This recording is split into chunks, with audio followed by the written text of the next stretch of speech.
नमस्कार। यह है कहानियों का अद्भुत संसार किस्सा कहानी और मैं मंजीत ठाकुर आपको सुना रहा हूं मंटो के अफसाने। आज सुनिए उनकी एक मशहूर कहानी तोबा टेक सिंह। बंटवारे के 2-3 साल बाद पाकिस्तान और हिंदुस्तान की हुकूमतों को ख्याल आया कि अखलाकी कैदियों की तरह पागलों का भी तबादला होना चाहिए। अखलाकी का मतलब होता है सामाजिक, यानी जो मुसलमान पागल हिंदुस्तान के पागल खानों में हैं उन्हें पाकिस्तान पहुंचा दिया जाए और जो हिंदू और सिख पाकिस्तान के पागल खानों में हैं उन्हें हिंदुस्तान के हवाले कर दिया जाए। मालूम नहीं ये बात माकूल थी या गैर माकूल।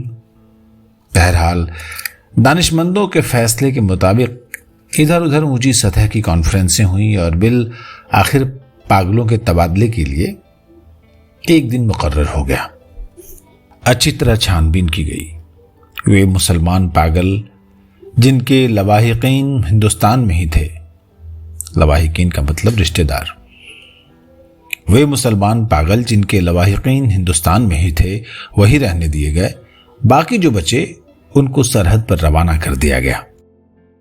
पाकिस्तान से चूंकि करीब करीब तमाम हिंदू सिख जा चुके थे, इसलिए किसी को रखने रखाने का सवाल ही पैदा नहीं हुआ। जितने हिंदू सिख पागल थे सब के सब पुलिस की हिफाजत में बॉर्डर पर पहुंचा दिए गए। उधर का मालूम नहीं, लेकिन इधर लाहौर के पागल खाने में जब इस तबादले की खबर पहुंची तो बड़ी दिलचस्प चिमेगोइयां होने लगी, गपशप होने लगी। एक मुसलमान पागल जो 12 बरस से हर रोज बाकायदगी के साथ जमींदार पढ़ता था, उससे जब उसके एक दोस्त ने पूछा, मौलवी साहब ये पाकिस्तान क्या होता है, तो उसने बड़े गौर व फिक्र के बाद जवाब दिया, हिंदुस्तान में एक ऐसी जगह है जहां उस्तरे बनते हैं। ये जवाब सुनकर उसका दोस्त मुतमईन हो गया, संतुष्ट हो गया। इसी तरह एक सिख पागल ने दूसरे सिख पागल से पूछा, सरदार जी हमें हिंदुस्तान क्यों भेजा जा रहा है, हमें तो वहां की बोली नहीं आती। दूसरा मुस्कुराया, मुझे तो हिंदुस्तोड़ों की बाली आती है, हिंदुस्तानी बड़े शैतानी आकड़ बाकड़ फिरते हैं। एक दिन नहाते नहाते एक मुसलमान पागल ने पाकिस्तान जिंदाबाद का नारा इस जोर से बुलंद किया कि फर्श पर फिसल कर गिरा और बेहोश हो गया। बाज पागल ऐसे भी थे जो पागल नहीं थे। उनमें अक्सरियत ऐसे कातिलों की थी जिनके रिश्तेदारों ने अफसरों को कुछ दे दिलाकर पागल खाने भिजवा दिया था कि वो फांसी से बच जाएं। ये पागल कुछ कुछ समझते थे कि हिंदुस्तान क्यों तकसीम हुआ है और ये पाकिस्तान क्या है, लेकिन सही वाकयात से वो भी बेखबर थे। अखबारों से उन्हें कुछ पता नहीं चलता था और पहरेदार सिपाही अनपढ़ और जाहिल थे जिनकी गुफ्तगू से भी वो कोई नतीजा बरामद नहीं कर सकते थे। उनको सिर्फ इतना मालूम था कि एक आदमी मोहम्मद अली जिन्नाह है जिसको कायदे आजम कहते हैं, उसने मुसलमानों के लिए एक अलहदा मुल्क बनाया है जिसका नाम पाकिस्तान है। ये कहाँ है, इसका महल्ले वक़ूअ क्या है, भौगोलिक स्थिति, इसके मुताल्लिक वो कुछ नहीं जानते थे। यही वजह है कि वो सब पागल जिनका दिमाग पूरी तरह माऊफ नहीं हुआ था, पूरी तरह बिगड़ा नहीं था, इस मखमसे में गिरफ्तार थे कि वो पाकिस्तान में है या हिंदुस्तान में। अगर हिंदुस्तान में है तो पाकिस्तान कहाँ है, अगर पाकिस्तान में है तो ये कैसे हो सकता है कि वो कुछ अरसे पहले यहीं रहते हुए हिंदुस्तान में थे। एक पागल तो हिंदुस्तान और पाकिस्तान, पाकिस्तान और हिंदुस्तान के चक्कर में कुछ ऐसा गिरफ्तार हुआ कि और ज्यादा पागल हो गया। झाड़ू देते देते एक दिन वो दरख्त पर चढ़ गया और टहने पर बैठकर 2 घंटे मुसलसल तकरीर करता रहा जो पाकिस्तान और हिंदुस्तान के नाजुक मसले पर थी।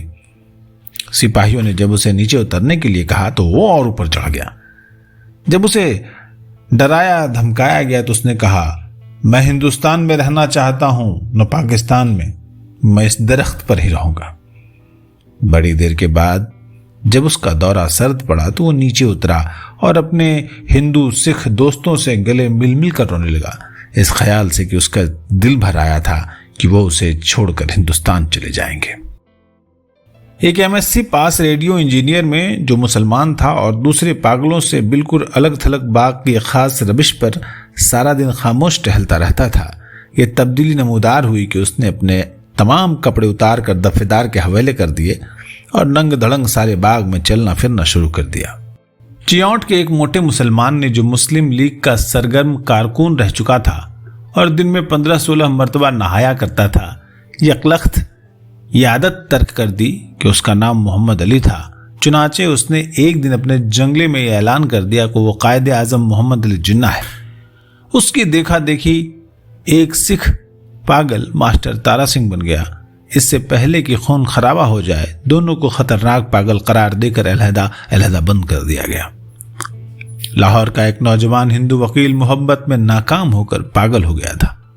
जब उसने सुना कि अमृतसर हिंदुस्तान में चला गया है तो उसे बहुत दुख हुआ। अमृतसर की एक हिंदू लड़की से उसे मोहब्बत थी जिसने उसे ठुकरा दिया था, मगर दीवानगी की हालत में भी वो उस लड़की को नहीं भुला सका था। वो उन तमाम हिंदू और मुसलमान लीडरों को गालियां देने लगा जिन्होंने मिल मिलाकर हिंदुस्तान के 2 टुकड़े कर दिए हैं और उसकी महबूबा हिंदुस्तानी बन गई है और वो पाकिस्तानी। जब तबादले की बात शुरू हुई तो उस वकील को कई पागलों ने समझाया कि वो दिल बुरा न करे, उसे हिंदुस्तान भेज दिया जाएगा, उसे हिंदुस्तान में जहां उसकी महबूबा रहती है।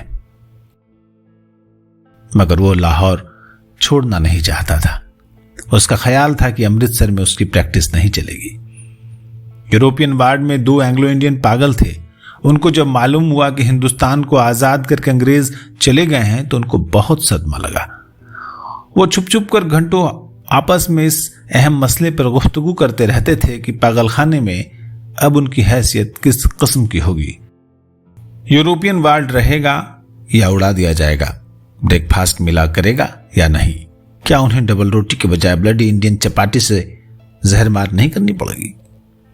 एक सिख था जिसे पागलखाने में दाखिल हुए 15 बरस हो चुके थे। हर वक्त उसकी जुबान से ये अजीब व गरीब अल्फाज सुनने में आते थे, या ओ पड़ दी गड़गड़ दी नेक्स दी बेध्याना दी मूंग दी दाल दी ऑफ दी लालटेन। वो दिन को सोता था न रात को। पहरेदारों का यह कहना था कि 15 बरस के तवील अरसे में वो एक लहजे के लिए भी नहीं सोया था। वो लेटता भी नहीं था, अलबत्ता कभी कभी किसी दीवार के साथ टेक लगा लेता था। हर वक्त खड़ा रहने से उसके पांव सूज गए थे और पिंडलियां भी फूल गई थीं, मगर जिस्मानी तकलीफ के बावजूद वो लेटकर आराम नहीं करता था। हिंदुस्तान, पाकिस्तान और पागलों के तबादले के मुताल्लिक जब कभी पागल खाने में गुफ्तगू होती थी तो वो गौर से सुनता था। कोई उसे पूछता कि उसका क्या ख्याल है तो बड़ी संजीदगी से जवाब देता, और बर्दी गड़गड़ दी नेक्स्ट दी बेध्याना दी मूंग दी दाल ऑफ द पाकिस्तान गवर्नमेंट। लेकिन बाद में ऑफ द पाकिस्तान गवर्नमेंट की जगह of the Toba Tek Singh government ने ले ली और उसने दूसरे पागलों से पूछना शुरू कर दिया कि टोबाटेक सिंह कहाँ है जहां का वो रहने वाला है। किसी को भी मालूम नहीं था कि टोबाटेक सिंह पाकिस्तान में है या हिंदुस्तान में। जो बताने की कोशिश करते थे वो खुद इस उलझाव में गिरफ्तार हो जाते थे कि सियालकोट पहले हिंदुस्तान में होता था, पर अब सुना है कि पाकिस्तान में है। क्या पता है कि लाहौर जो आज पाकिस्तान में है कल हिंदुस्तान में चला जाए, या सारा हिंदुस्तान ही पाकिस्तान बन जाए। और ये भी कौन सीने पर हाथ रखकर कह सकता है कि हिंदुस्तान और पाकिस्तान दोनों किसी दिन सिरे से गायब ही हो जाएं। इस सिख पागल के केश छिद्रे होकर बहुत मुख्तसर रह गए थे। चूंकि वो बहुत कम नहाता था इसलिए सिर और दाढ़ी के बाल आपस में जम गए थे, जिसके बायस उसकी शक्ल बड़ी भयानक हो गई थी। मगर आदमी बेजरर था, यानी जिससे हानि नहीं हो सकती। बेजरर का मतलब नुकसानदेह नहीं होना। मगर आदमी बेजरर था। 15 बरसों में उसने कभी किसी से झगड़ा फसाद नहीं किया था। पागलखाने के जो पुराने मुलाजिम थे वो उसके मुताल्लिक इतना जानते थे कि टोबाटेक सिंह में उसकी कई ज़मीनें थीं, अच्छा खाता पीता जमींदार था कि अचानक दिमाग उलट गया। उसके रिश्तेदार उसे लोहे की मोटी मोटी जंजीरों में बांध कर लाए और पागलखाने में दाखिल करा गए। महीने में एक बार मुलाकात के लिए ये लोग आते थे और उसकी खैर खैरियत दरियाफ्त करके चले जाते थे। एक मुद्दत तक यह सिलसिला जारी रहा, पर जब पाकिस्तान हिंदुस्तान की गड़बड़ शुरू हुई तो उनका आना जाना बंद हो गया। उसका नाम बिशन सिंह था, मगर सब उसे टोबा टेक सिंह कहते थे। उसको कतन मालूम नहीं था कि दिन कौन सा है, महीना कौन सा है या कितने साल बीत चुके हैं। लेकिन हर महीने जब उसके अजीजो अकारिब निकट संबंधी उससे मिलने के आने के करीब होते तो उसे अपने आप पता चल जाता। चुनाचे वो दफेदार से कहता कि उसकी मुलाकात आ रही है। उस दिन वो अच्छी तरह नहाता, बदन पर खूब साबुन घिसता और बालों में तेल डालकर कंघा करता।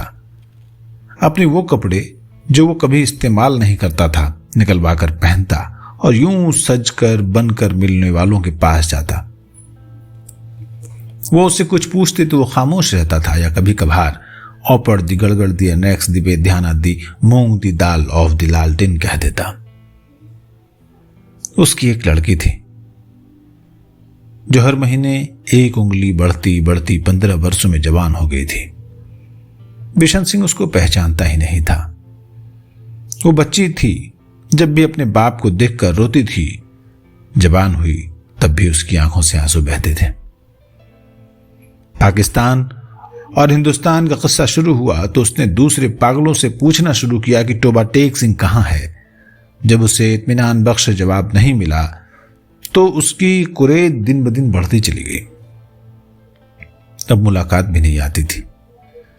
पहले तो उसे अपने आप पता चल जाता था कि मिलने वाले आ रहे हैं, पर अब जैसे उसके दिल की आवाज भी बंद हो गई थी जो उसे उनकी आमद की खबर दे दिया करती थी।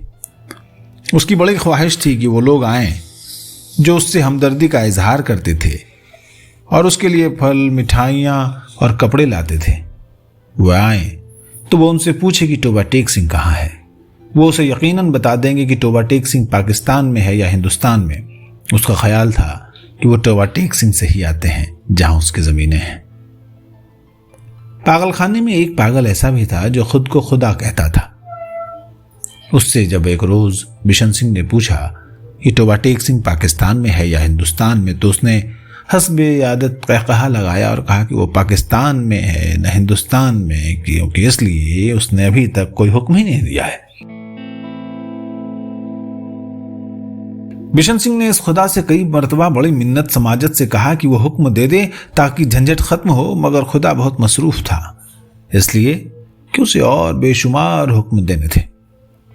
एक दिन तंग आकर बिशन सिंह खुदा पर बरस पड़ा। औपड़ दी गड़गड़ दी नेक्स्ट दी बेध्याना दी मूंग दी दाल ऑफ वाहेगुरु दी खालसा एंड वाहेगुरु जी दी फतह। इसका शायद मतलब था कि तुम मुसलमानों के खुदा हो, सिखों के खुदा होते तो जरूर मेरी सुनते। तबादले से कुछ दिन पहले टोबा टेक सिंह का एक मुसलमान जो बिशन सिंह का दोस्त था मुलाकात के लिए आया। मुसलमान दोस्त पहले कभी नहीं आया था। जब बिशन सिंह ने उसे देखा तो एक तरफ हट गया, फिर वापस जाने लगा, मगर सिपाहियों ने उसे रोका। ये तुमसे मिलने आया है, तुम्हारा दोस्त फजलदीन है। बिशन सिंह ने फजलदीन को एक नजर देखा और कुछ बड़बड़ाने लगा। फजलदीन ने आगे बढ़कर उसके कंधे पर हाथ रखा। मैं बहुत दिनों से सोच रहा था कि तुमसे मिलूं, लेकिन फुर्सत ही नहीं मिली। तुम्हारे सब आदमी खैरियत से हिंदुस्तान चले गए थे। मुझसे जितनी मदद हो सकी मैंने की। तुम्हारी बेटी रूप कौर, वो कहते कहते रुक गया। बिशन सिंह कुछ याद करने लगा। बेटी रूप कौर? फजलदीन ने रुक रुक कर कहा, वो भी ठीक ठाक है, उसके साथ ही चली गई थी। बिशन सिंह खामोश रहा। फजलदीन ने फिर कहना शुरू किया, उन्होंने मुझे कहा था कि तुम्हारी खैर खैरियत पूछता रहूं। अब मैंने सुना है कि तुम हिंदुस्तान जा रहे हो। भाई बलबीर सिंह और भाई बधावा सिंह से मेरा सलाम कहना, और बहन अमृत कौर से भी। भाई बलबीर से कहना कि फजलदीन राजी खुशी है। 2 भूरी भैंसें जो वो छोड़कर गए थे उनमें से एक ने कट्टा दिया है, दूसरी के कट्टी हुई थी, पर वो 6 दिन की होकर मर गई। और मेरे लायक जो खिदमत हो कहना, मैं हर वक्त तैयार हूं और ये तुम्हारे लिए थोड़े से मरोड़े लाया हूं। बिशन सिंह ने मरोड़ों की पोटली लेकर पास खड़े सिपाही के हवाले कर दी और फजलदीन से पूछा, टोबा टेक सिंह कहां है? फजलदीन ने कदरे हैरत से कहा, कहां है? वही है जहां था। बिशन सिंह ने फिर पूछा, पाकिस्तान में है या हिंदुस्तान में? हिंदुस्तान में? नहीं, पाकिस्तान में। फजलदीन बौखला सा गया। बिशन सिंह बड़बड़ाता हुआ चला गया। और द गड़गड़ द नेक्स द बेध्याना द मूंग द दाल of the Pakistan and Hindustan of the दरफिटेमो। तबादले की तैयारियां मुकम्मल हो चुकी थीं। इधर से उधर और उधर से इधर आने वाले पागलों की फेहरिस्तें पहुंच चुकी थीं और तबादले का दिन भी मुकर्रर हो चुका था। सख्त सर्दियां थीं जब लाहौर के पागलखाने से हिंदू सिख पागलों से भरी हुई लॉरियां पुलिस के मुहाफिज दस्ते के साथ रवाना हुई। मुताल्लिका अफसर भी हमराह थे। बागा के बॉर्डर पर तरफैन के सुपरिटेंडेंट एक दूसरे से मिले और इब्तिदाई कार्रवाई खत्म होने के बाद तबादला शुरू हो गया, जो रात भर जारी रहा। पागलों को लॉरियों से निकालना और उनको दूसरे अफसरों के हवाले करना बड़ा कठिन काम था।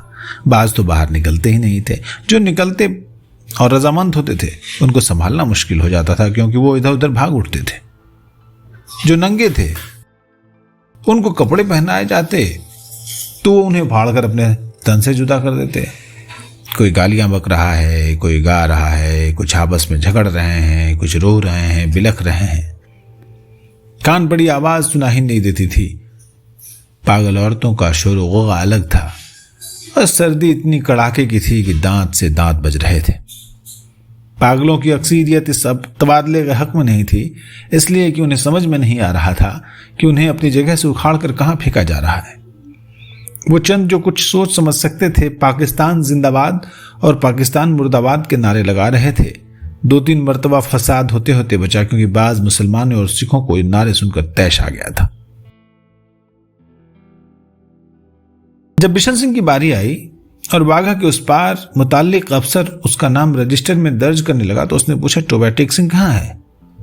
पाकिस्तान में या हिंदुस्तान में? मुताल्लिका अफसर हंसा, पाकिस्तान में। ये सुनकर बिशन सिंह उछलकर एक तरफ हटा और दौड़कर अपने बाकी मानदा साथियों के पास पहुंच गया। पाकिस्तानी सिपाहियों ने उसे पकड़ लिया और दूसरी तरफ ले जाने लगे, मगर उसने चलने से इनकार कर दिया। टोबा टेक सिंह यहां है, और जोर जोर से चिल्लाने लगा, ऑपर दी गड़गड़ दी अनेक्स दी बेद्याना दी मूंग दी दाल of the Toba Tek Singh and Pakistan. उससे बहुत समझाया गया कि देखो, अब टोबा टेक सिंह हिंदुस्तान में चला गया है। अगर नहीं गया है तो उसे फौरन वहां भेज दिया जाएगा, मगर वो नहीं माना। जब उसको जबरदस्ती दूसरी तरफ ले जाने की कोशिश की गई तो दरमियान में एक जगह इस अंदाज में अपनी सूजी हुई टांगों पर खड़ा हो गया जैसे उसे अब कोई ताकत नहीं हिला सकेगी। आदमी चूंकि बेजरर था, इसलिए उससे मजीद जबरदस्ती नहीं की गई। उसको वहीं खड़ा रहने दिया गया और तबादले का बाकी काम होता रहा। सूरज निकलने से पहले साकितो सामित बिशन सिंह के हलक पे एक फलक शिगाफ चीख निकली, गगन भेदी चीख निकली। इधर उधर से कई अफसर दौड़े आए और उन्होंने देखा कि वो आदमी जो 15 बरस तक दिन रात अपनी टांगों पर खड़ा था, औंधे मुंह लेटा है। उधर खारदार तारों के पीछे हिंदुस्तान था, इधर वैसे ही तारों के पीछे पाकिस्तान। दरमियान में जमीन के उस टुकड़े पर जिसका कोई नाम नहीं था, टोबा टेक सिंह पड़ा था। बस इतनी सी थी ये कहानी आप सुन रहे थे टोबा टेक सिंह। अमर कथाकार मंटो की रचना है, आवाज मंजीत ठाकुर की, चैनल है किस्सा कहानी। नमस्कार।